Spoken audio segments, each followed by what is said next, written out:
Welcome to LNB Hindi steno. यहाँ पर आपको दी जाती है 80 शब्द प्रति मिनट की गति से रेगुलर दैनिक भास्कर न्यूज़पेपर की एडिटोरियल हिंदी डिक्टेशन। अगर आप चैनल पर पहली बार विजिट कर रहे हैं तो प्लीज़ चैनल को लाइक, शेयर, सब्सक्राइब और कमेंट करना बिल्कुल भी ना भूलें। साथ ही पास में दिए गए बेल आइकन को ज़रूर दबाएं ताकि आने वाली डिक्टेशंस की आपको नोटिफिकेशन प्राप्त हो।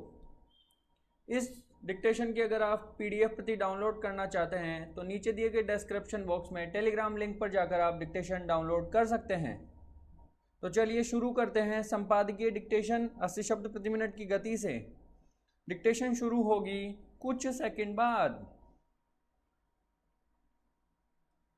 2 लोकसभा चुनावों 2014 और 2019 के बीच देश में लगभग 3 दर्जन से ज़्यादा राज्य विधानसभाओं के चुनाव हो चुके हैं। नए अपुष्ट लेकिन विश्वसनीय आंकड़े के अनुसार वर्ष 2024 के आम चुनाव में करीब 1 लाख करोड़ रुपए खर्च होंगे।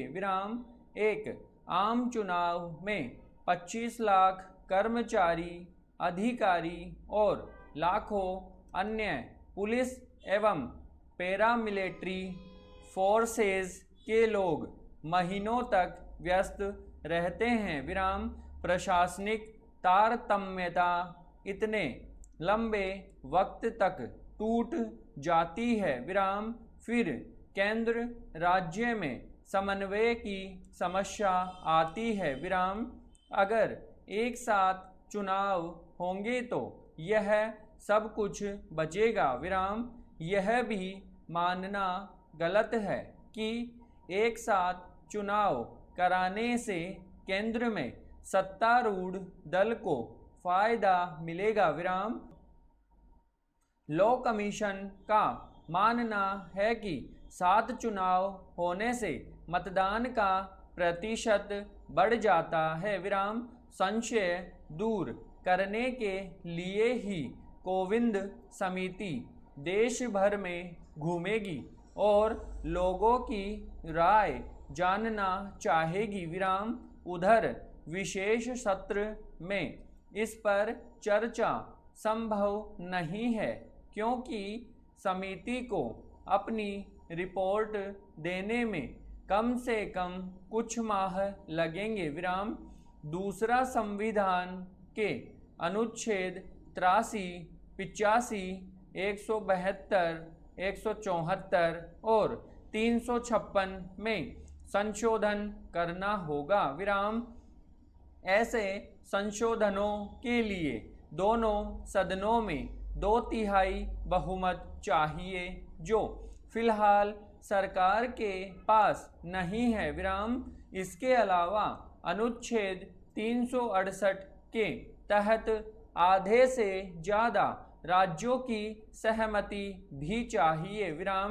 विशेष सत्र का उद्देश्य कुछ अन्य जनोपयोगी कानून बनाना हो सकता है। पैरा एक खबर है जो राष्ट्रीय स्तर पर छपी। एक व्यक्ति ने पहले अपने कुत्ते को पीटा, गला दबाकर उसे मारना चाहता है। पत्नी और बच्चों ने रोका तो उसने पत्नी और 2 बच्चों को मार डाला। बाद में खुद भी आत्महत्या कर ली। यह पूरी घटना दर्दनाक है। उससे भी ज़्यादा खतरनाक ये है कि वो व्यक्ति शराब पिए हुए था। हमें यह स्वीकार करना ही पड़ेगा कि 100 में से 90 मामलों में अपराधी शराब पिए हुए थे। शराब गरीब के जीवन में अलग प्रभाव डालती है और अमीर के जीवन में अलग। आज भी निचले तबके के पिछड़े लोग अपनी आधी कमाई शराब में गवा देते हैं। उनका परिवार परेशान रहता है विराम। इसलिए ये बात समझना चाहिए कि नशा कैसा भी हो, खास तौर पर शराब का, इसे सामाजिक स्वीकृति न दी जाए विराम। आज कोई भी कार्यक्रम हो, शराब को जीवन धारा मानकर गटका जाता है विराम। लोगों की आंतरिक चेतना जाग जाए तो ही वो शराब छोड़ेंगे विराम, वरना शराब उत्तेजना तो जगा ही रही है विराम, और ये उत्तेजित लोग लगातार और अधिक अपराध करते जाएंगे विराम। समाप्त। डिक्टेशन में आए हुए सभी न्यूमेरिक वर्ड्स को अंकों के आधार पर ही लिखें। धन्यवाद।